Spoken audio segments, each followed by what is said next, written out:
एक बार की बात है, राजा उत्तानपाद थे और उनकी दो रानियां थीं। एक रानी का नाम सुनीति और दूसरी रानी का नाम सुरुचि था। सुनीति बड़ी रानी और सुरुचि छोटी रानी थी। रानी सुनीति के पुत्र का नाम ध्रुव और रानी सुरुचि के पुत्र का नाम उत्तम था। राजा उत्तानपाद का रुझान छोटी रानी सुरुचि के तरफ ज्यादा था, क्योंकि वो दिखने में काफी सुंदर थी, लेकिन रानी सुरुचि अपनी सुंदरता पर काफी घमंड करती थी। वहीं बड़ी रानी सुनीति का स्वभाव सुरुचि से बिल्कुल अलग था। रानी सुनीति काफी शांत और समझदार स्वभाव की थी। राजा का सुरुचि के तरफ अधिक प्रेम देखते हुए रानी सुनीति दुखी रहती थी। इसलिए वह अपना ज्यादा से ज्यादा वक्त भगवान की पूजा अर्चना करते हुए बिताती थी। एक दिन सुनीति के पुत्र ध्रुव अचानक अपने पिता राजा उत्तानपाद के गोद में जाकर बैठ गए। वह अपने पिता के गोद में बैठकर खेल ही रहे थे कि वहां छोटी रानी सुरुचि पहुंच गई। राजा के गोद में ध्रुव को बैठे देखकर रानी सुरुचि को गुस्सा आ गया। रानी ने ध्रुव को राजा के गोद से नीचे उतारते हुए कहा, तुम राजा के गोद में नहीं बैठ सकते हो। राजा की गोद और सिंहासन पर सिर्फ मेरे पुत्र उत्तम का अधिकार है। ये सुनकर ध्रुव को बहुत बुरा लगा। ध्रुव वहां से रोते हुए अपनी माँ के पास चला गया। ध्रुव को रोता देख माँ काफी चिंतित हो गई और ध्रुव से उसके रोने का कारण पूछा। ध्रुव ने रोते हुए सारी बात बताई। ध्रुव की बात सुनकर माँ के आंखों में भी आंसू आ गए।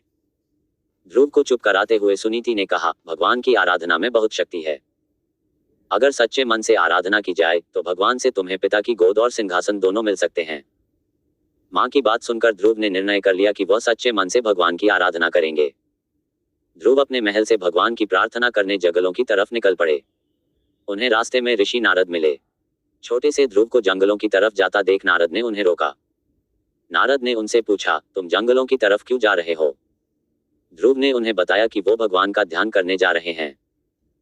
ध्रुव की बात सुनकर नारद ने उन्हें समझाकर राजमहल वापस भेजने की कोशिश की, लेकिन ध्रुव ने उनकी एक न सुनी। ध्रुव के निर्णय के कारण नारद ने ध्रुव को ओम नमो भगवते वासुदेवाय मंत्र का जाप करने को कहा। इसके बाद ध्रुव जंगल में जाकर इस मंत्र का जाप करने लगे। उधर नारद ने महाराज उत्तानपाद को ध्रुव के बारे में बताया। बेटे के बारे में सुनकर महाराज का मन चिंतित हो गया।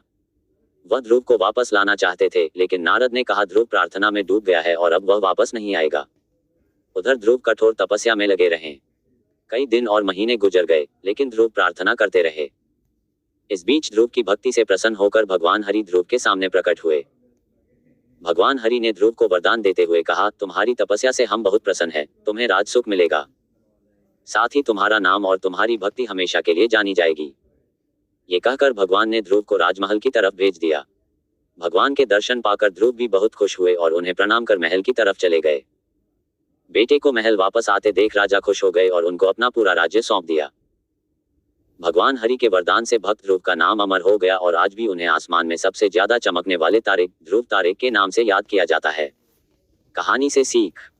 इस कहानी से यही सीख मिलती है कि अगर धैर्य और सच्चे मन से कोई प्रार्थना करे तो उसकी इच्छा जरूरी पूरी होती है। Was this article helpful?